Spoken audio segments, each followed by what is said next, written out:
Okay, हम disadvantages की बात कर रहे थे आर्काइवल रिसर्च के। तो आर्काइवल रिसर्च के डिसएडवांटेजेस में ये है कि जित ऑल्दो डाटा ऑलरेडी कलेक्टेड है, जो कि आप यूज करना चाह रहे हो, ऑलरेडी एग्जिस्टिंग डाटा आप यूज करना चाह रहे हो, लेकिन इशू यहाँ पे ये आता है कि एग्जिस्टिंग डाटा तक बाजुकात आपको एक्सेस नहीं दिया जाता, या बाजुकात एग्जिस्टिंग डाटा आपके पास कंप्लीट फॉर्म में अवेलेबल नहीं होता। जैसे 1 मंथ की कोई न्यूज़पेपर आपके पास अवेलेबल नहीं है, या आप ये कह लो कि एग्जिस्टिंग डाटा होता ही नहीं है किसी चीज के बारे में कि आप उसको यूज कर सको, या इतना हैप्हेजेड फॉर्म में कलेक्ट हुआ होता है कि आपके लिए उसको यूज करना पॉसिबल नहीं होता। तो ऑल्दो आप इकोनॉमिकल मेथड है, लेकिन एग्जिस्टिंग डाटा के इतने इश्यूज हैं कि आप उसको कुछ कर नहीं सकते। आप ये देखो अभी अब तो कुछ अरसे से कोई इस तरह की न्यूज नहीं सुनी, लेकिन पाकिस्तान में तो अक्सर आप इस तरह की भी न्यूज सुनते रहते हो कि जो डाटा का रिकॉर्ड है वो ही जलता रहता है हर वक्त, कि किसी एक जगह पे आग लग गई और जो फला डाटा था वो सारा वेस्ट हो गया। ये इस तरह की न्यूज कुछ अरसे तक बड़ी कॉमन थी, जो कि हर मेजर डाटा का जो रिकॉर्ड था पाकिस्तान में वो जल जाता था। ये न्यूज हमें अक्सर आपके मीडिया के थ्रू मिलती रहती थी। तो इस तरह के भी बहुत सारे इश्यूज आपको फेस करने पड़ेंगे जब आप आर्काइवल रिसर्च कंडक्ट करना चाहेंगे। आर्काइवल रिसर्च के अलावा एक और मेथड यूज होता है जिसको आप कहते हो ऑब्जर्वेशनल रिसर्च। बजाय इसके कि आप ऑलरेडी एग्जिस्टिंग डाटा की बात करें, एक मेथड ये होता है कि आप डायरेक्टली अपने पार्टिसिपेंट को नेचुरल सेटिंग में ऑब्जर्व कर लें, to observe the behaviour of a participant in natural setting. Natural setting में कहा यह जाता है कि एक पर्सन नेचुरल वे में बिहेव कर रहा होता है, कोई उसमें आर्टिफिशियल चीज नहीं होती। यानी अगर कोई अभी आपकी ऑब्जर्वेशन लेगा तो वो आपका एक नेचुरल जो स्टाइल होगा, जो नेचुरल आपका बिहेवियर होगा उसे देखेगा वो, क्योंकि आप नेचुरल एनवायरनमेंट में यूजुअली एक नेचुरल वे में बिहेव कर रहे होते हैं। प्रॉब्लम कहाँ पे आती है? आप सिर्फ बिहेवियर को मेजर कर सकोगे जब आप ऑब्जर्वेशनल रिसर्च यूज करोगे।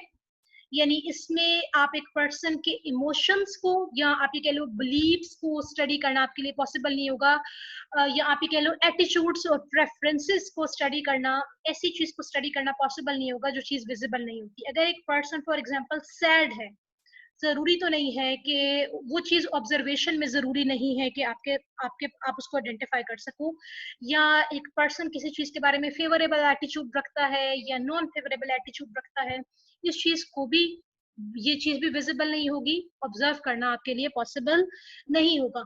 इसमें ऑब्जर्वेशनल रिसर्च में सिर्फ बिहेवियर को आप मेजर कर सकोगे जब आप स्टडी करोगे।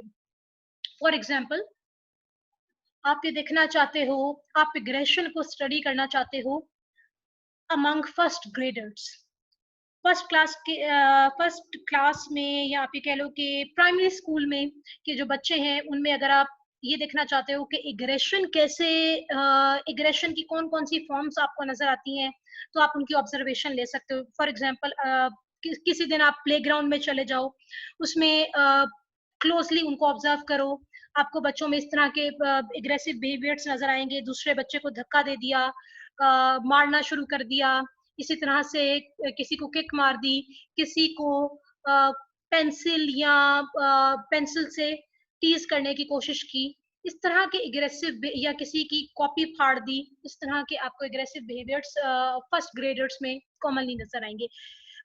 ये ऑब्जर्वेशनल रिसर्च होगी कि मैं किसी दिन क्लासरूम में चली जाऊं, या आप ये कह लो कि किसी दिन उनको क्लोजली प्लेग्राउंड में ऑब्जर्व कर लो और ये देख लो कि खेलते वक्त या क्लासरूम में कौन कौन सा एग्रेसिव बिहेवियर उनमें कॉमन नजर आता है। लेकिन अगेन ऑब्जर्वेशनल रिसर्च सिर्फ बिहेवियर तक लिमिटेड होगी।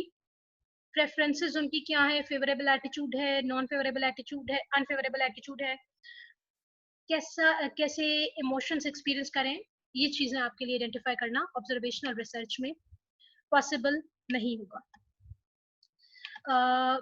टाइप्स पे मैं आती हूँ। एक और इसका इशू ये होता है कि टाइप्स को भी मैंने खुद स्किप किया है, मैं उस पर आती हूँ। एडवांटेज सबसे पहले तो ये है कि आपको नेचुरल वे में वो कैसे बिहेव करते हैं ये पता चल जाएगा। डिसएडवांटेज क्या है? डिसएडवांटेज ये है कि अगर किसी को ये पता चल जाएगा, आप उसको ऑब्जर्व कर रहे हो, तो उसका बिहेवियर चेंज हो जाएगा, रिएक्टिविटी आ जाएगी। रिएक्टिविटी क्या होती है? जिस तरह आपने देखा होगा, कोई आपको एक स्टेयर कर रहा हो आपको बार बार काफी गौर से देख रहा हो तो एकदम से आपका बिहेवियर चेंज होने लगता है। ये होती है रिएक्टिविटी। जब लोगों को ये पता चल जाता है, एक तो ये है कि आप उन्हें हिडन कहीं किसी फॉर्म में ऑब्जर्व कर रहे हो, लेकिन अगर अगर किसी को ये पता चल जाए कि उन्हें ऑब्जर्व किया जा रहा है तो ऑटोमेटिकली एकदम से बिहेवियर चेंज हो जाता है। आपने देखा होगा, आप जरा अपने स्कूल्स की एग्जांपल देखो, जब इंस्पेक्शन वाले आते थे तो वो क्या होता था, वो एक आर्टिफिशियल बिहेवियर होता था। आर्टिफिशियल बिहेवियर कैसे होता था, आपको स्कूल की टीचर्स की तरफ से बता दिया जाता था, बोलना किसी ने नहीं है, डिसिप्लिन मेंटेन करना है, फलां काम नहीं करना, सबने इरेक्ट बैठना है, ये सारी चीजें। अब आप ये देखो कि क्लासरूम में हर वक्त आप फुली इस तरह से नहीं होते कि आप कभी कोई लाइट कमेंट भी पास हो रहा होता है, बहुत सारा कुछ और भी हो रहा होता है। ये जरूरी नहीं होता कि हर वक्त आपका बॉडी पोस्चर बिल्कुल इरेक्ट होगा। लेकिन अब आपने जो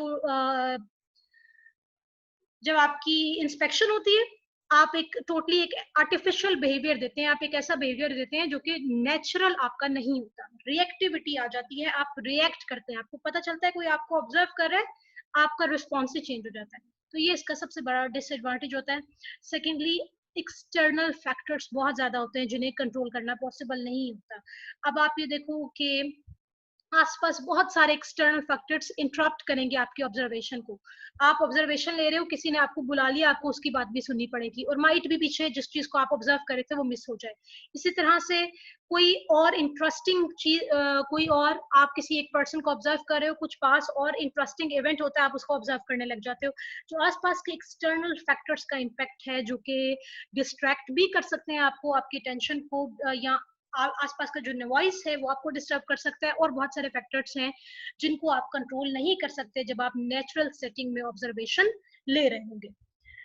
अब ऑब्जर्वेशन ज्यादा इशू इस रिएक्टिविटी की वजह से आता है। एक्सटर्नल फैक्टर्स तो अब आप देखो, जब आप नेचुरल सेटिंग में ऑब्जर्वेशन लोगे तो वो तो एक ऑब्वियस फैक्टर है, लेकिन रिएक्टिविटी को कुछ हद तक कंट्रोल किया जा सकता है। रिएक्टिविटी को कंट्रोल, अब आप ये देखो, दो टाइप्स हैं मैंने लिखी हुई है। दो टाइप्स में, एक तो ऑब्जर्वेशन विदाउट इंटरवेंशन है, जो कि अभी तक मैं आपको बता रही थी कि नेचुरलिस्टिक सेटिंग में सिंपली ऑब्जर्व कर लिया जाए। कहीं प्लेग्राउंड के किसी कोने में खड़े हो जाओ, किसी बेंच पे बैठ जाओ और ये देख लो कि बच्चों में किस किस टाइप का एग्रेशन आपको नजर आता है।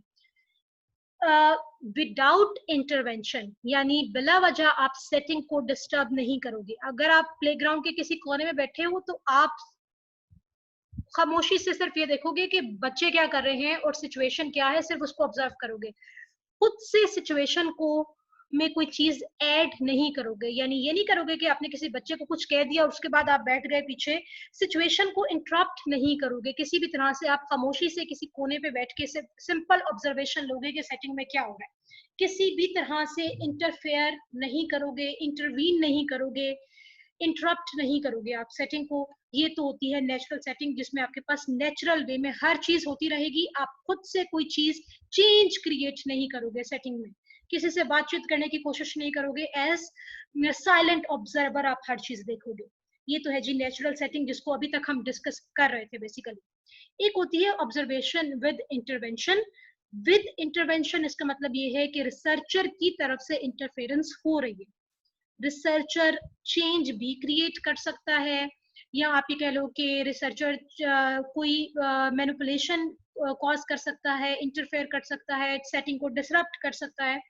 यानी रिसर्चर सेटिंग का पार्ट है। अब आप ये देखो, आप लोगों ने अक्सर डॉक्यूमेंट्रीज में देखा होगा कि जब आप किसी एरिया की डॉक्यूमेंट्री में जाते हो, लोग आते हैं किसी, जब आप किसी कल्चर को ऑब्जर्व करना चाहते हो ना, एक टर्म यूज कर रही हूँ, रिसर्च ही की एक टाइप है। आप लोग टर्म को बेशक याद ना रखो। जब आप किसी कल्चर को स्टडी करते हो उसको कहा जाता है इथनोग्राफी। इथनोग्राफी से निकला ये, मैं लिख देती हूँ वर्ड। ये बनता है जी, ये यूजुअली कल्चरल ऑब्जर्वेशन के लिए यूज होता है, रिसर्च ही की एक फॉर्म है इथनोग्राफी।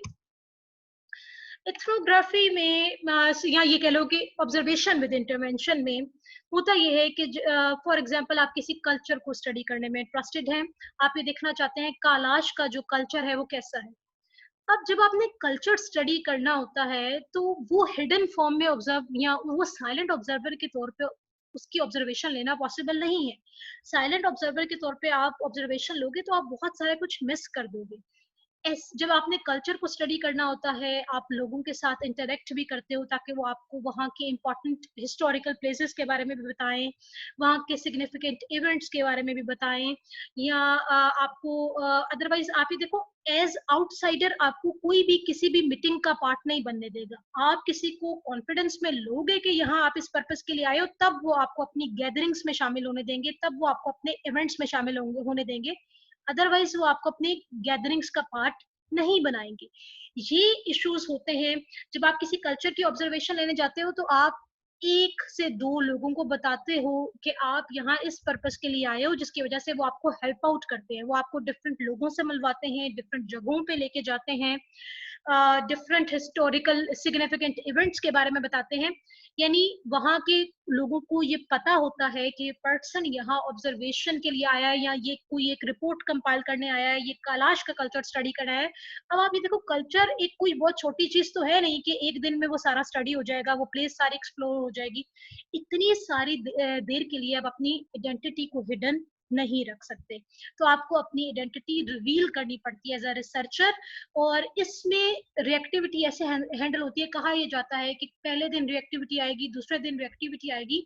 आपने डॉक्यूमेंट्रीज भी देखी होंगी डिफरेंट चैनल्स पे, इस तरह की लगती हैं कि कोई बाहर से आया है, जो कि फॉरेनर आया है, जो कि आपके कल्चर को स्टडी करना चाहता है। एंड पे आपको पता चलता है वो आपके ही कल्चर में रहना शुरू कर देता है। कुछ लोगों को कल्चर इतना अपील करता है कि लोग वहीं रहने लगते हैं, वहीं जॉब्स कर लेते हैं, वहीं मैरिटल लाइफ उनकी एस्टेब्लिश हो जाती है और वो वहीं पे रहना शुरू कर देते हैं। कुछ इनिशियल टाइम में जब आप किसी दूसरे कल्चर में जाते हो तो रिएक्टिविटी आती है, लेकिन उसके बाद वो लोग आपकी प्रेजेंस के आदी हो जाते हैं, हैबिचुएशन हो जाती है, और वो लोग रिएक्ट करना छोड़ देते हैं।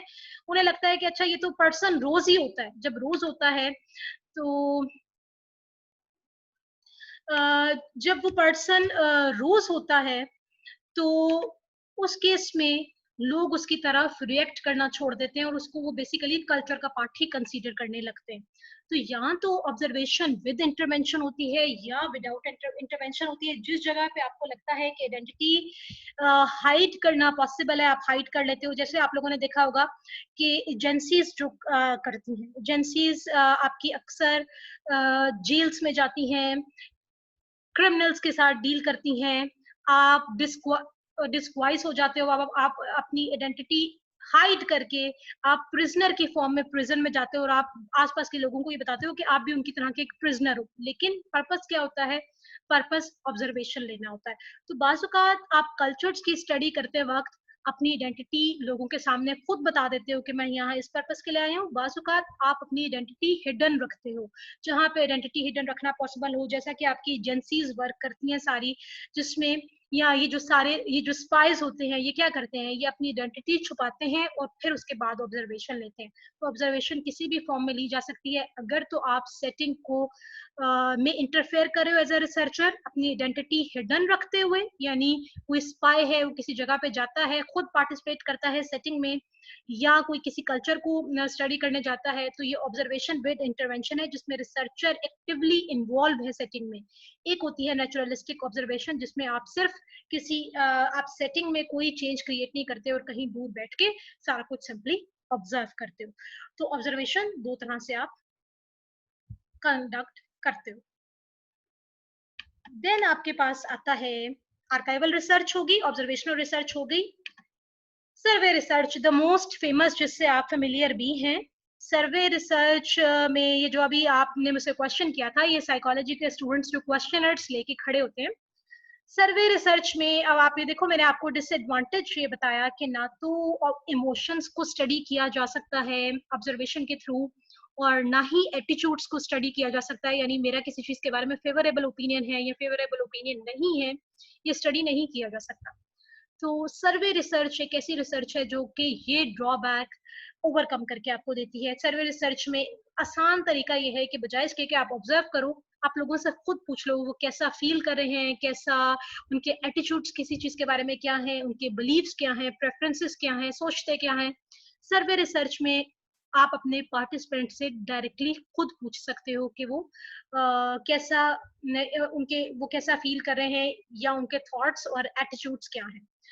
सर्वे रिसर्च में दो चीजें आ जाती हैं, इंटरव्यू भी आ जाता है एंड क्वेश्चनर भी आ जाता है। आप लोग जिससे ज्यादा फेमिलियर हो वो क्वेश्चनर है, जिसमें आपको पेपर पेंसिल फॉर्म में क्वेश्चंस लिखे हुए मिलते हैं और आपको कहा जाता है जी इस पे आंसर कर दिया जाए। इसी तरह से इंटरव्यूज कंडक्ट किए जाते हैं। इंटरव्यूज में बाज इंटरव्यूज बहुत ज्यादा स्ट्रक्चर्ड होते हैं। स्ट्रक्चर्ड कौन से होते हैं? जिसमें क्वेश्चंस प्री डिसाइडेड होते हैं, जिसमें कोई चेंजेस नहीं होती। 10 क्वेश्चंस मैंने लिखे हुए हैं, मैंने 10 ही क्वेश्चंस करने हैं, जिस वर्डिंग में लिखे हुए हैं मैंने उसी वर्डिंग में अपने पार्टिसिपेंट से पूछने हैं, मैंने कुछ चेंज नहीं करना। अगर मेरा पार्टिसिपेंट पूछता है कि इस क्वेश्चन को ट्रांसलेट कर दें, तो मैं उसे ये कहती हूँ कि क्वेश्चन को दोबारा क्वेश्चन रिपीट कर देती हूँ और कहती हूँ कि आपको जो समझ आ रहा है आप सिंपली उस पर आंसर कर दें। यानी मैं खुद से क्वेश्चन की स्टेटमेंट को एक्सप्लेन करने की कोशिश नहीं करती। अनस्ट्रक्चर्ड इंटरव्यू होता है जिसे बात से बात निकलती है। मुझे सिंपल ये पता होता है कि मैंने किस फिनोमेना को एक्सप्लोर करना है। मैंने कोई क्वेश्चंस नहीं लिखे होते, मैंने कोई गाइडलाइंस नहीं बनाई होती। मैं एक क्वेश्चन पूछती हूँ, मेरा पार्टिसिपेंट आंसर करता है। जो इंटरव्यू होता है वो वर्बल फॉर्म में होता है, क्वेश्चनर पेपर पेंसिल फॉर्म में होते हैं, और जो इंटरव्यू होता है वो बेसिकली वर्बल फॉर्म में होता है। अनस्ट्रक्चर्ड इंटरव्यू में मैं एक क्वेश्चन करती हूँ, मेरा पार्टिसिपेंट आंसर करता है, मैं बात से बात निकालती हूँ, मैं दोबारा उसके क्वेश्चन से फर्दर किसी चीज को प्रूव करती हूँ और इस तरह से क्वेश्चन आंसर आगे चलती चली जाती है उस वक्त तक जब तक मुझे मेरे क्वेश्चंस के आंसर नहीं मिलते। तो या तो मैं इंटरव्यूज को यूज कर सकती हूँ या मैं क्वेश्चनर्स को यूज कर सकती हूँ। क्योंकि जैसे रिसर्च आप करते हो, सर्वे में आप सैंपल सिलेक्ट कर रहे होते हो। वैसे तो बाकी सारी में भी आप सैंपल ही सिलेक्ट कर रहे होते हो, क्योंकि पूरी पॉपुलेशन को स्टडी करना आपके लिए पॉसिबल नहीं होता। तो अगर तो सैंपल आपका रिप्रेजेंटेटिव ना हो आपकी पॉपुलेशन के, तो प्रॉब्लम ये आती है कि आपके पास एक्यूरेट इंफॉर्मेशन नहीं आती। फॉर एग्जांपल मैं आपको जस्ट एक एग्जांपल देती हूँ कि अभी हम तकरीबन क्लास का टाइम ऑलमोस्ट एंड होने वाला है। मैं किसी क्लास के ऐसे बच्चे से पूछ लेती हूँ जो मुझे पता है कि किसी बात पे इनकार नहीं करता, और मैं उससे पूछती हूँ कि क्या अभी हम मजीद पढ़ सकते हैं। ठीक है, क्लास के किसी दो ऐसे स्टूडेंट्स को मैं इंटेंशनली चूज कर लेती हूँ जो जो कि मुझे पता है कि आंसर हमेशा यस में देंगे। अब आप ये देखो कि वो दो स्टूडेंट्स एक्स वाई जी जो भी हैं, वो आपकी पूरी क्लास को रिप्रेजेंट नहीं कर रहे, उनका आंसर आपकी पूरी क्लास को रिप्रेजेंट नहीं करेगा। इसी तरह से अगर आप क्लास में किसी चीज का ओपिनियन लेने के लिए सिर्फ हाई अचीवर्ड से ओपिनियन ले लेते हो, ऐसे बच्चों से ओपिनियन ले लेते हो कि जो कि बहुत लाइक फाइक हैं, तो भी वो आपकी क्लास का आप ये देखो, हाई अचीवर्स बहुत एक्स्ट्रा ऑर्डिनरी हाई मार्क्स के साथ जो हैं वो हार्डली क्लास में 5 या 6 स्टूडेंट्स होंगे। बाकी पूरी क्लास आपकी एवरेज में मोस्टली फॉल कर रही होती है। अगर मैं किसी क्वेश्चन का आंसर या ओपिनियन देने के लिए सिर्फ हाई अचीवर्स को सिलेक्ट कर लेती हूँ, तो भी आपकी क्लास का रिप्रेजेंटेटिव सैंपल मेरे पास नहीं आएगा। तो आपने ये इंश्योर करना होता है कि जब आप सर्वे कलेक्ट करेंगे, आपने हर तरह के सैंपल से डाटा कलेक्ट करना है। आपने हाई अचीवर्स से भी डाटा कलेक्ट करना है और आपने एवरेज स्टूडेंट से भी डाटा कलेक्ट करना है। उसके बाद आपके पास जो डाटा आएगा वो पूरी क्लास को रिप्रेजेंट कर रहा होगा। अगर आपका सैंपल रिप्रेजेंटेटिव नहीं होगा, तो कभी भी जो आंसर आएगा, आपके पास जो कंक्लूजन्स आएंगे वो आपको बेस्ट पॉसिबल मतलब बेस्ट पॉसिबल वे में वो आपके क्वेश्चन को एड्रेस नहीं कर रहे होंगे।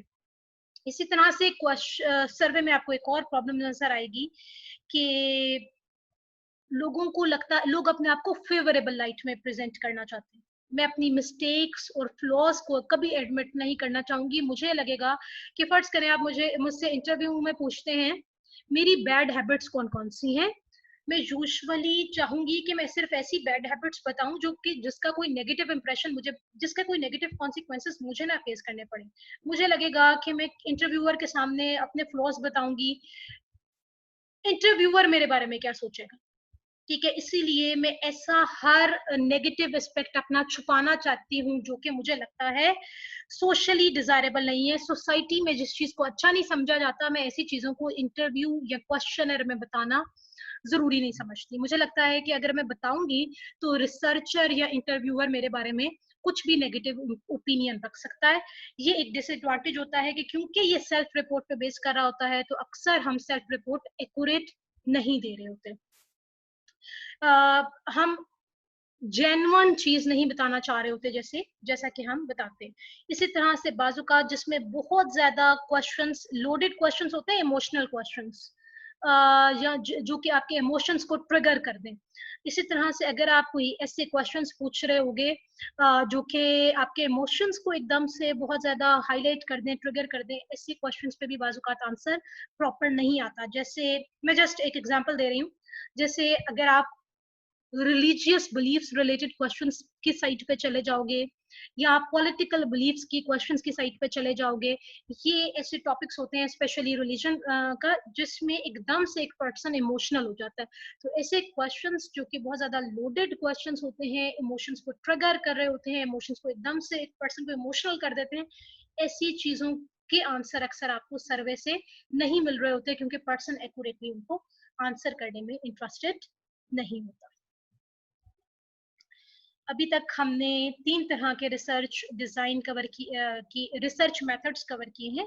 एक हमने आर्काइवल रिसर्च डिस्कस किया है, एक हमने ऑब्जर्वेशनल रिसर्च डिस्कस किया है, और एक हमने डिस्कस किया है सर्वे रिसर्च। यहाँ तक अग, यहाँ तक अगर आप कोई क्वेश्चन करना चाह रहे हैं तो मुझे बता दें।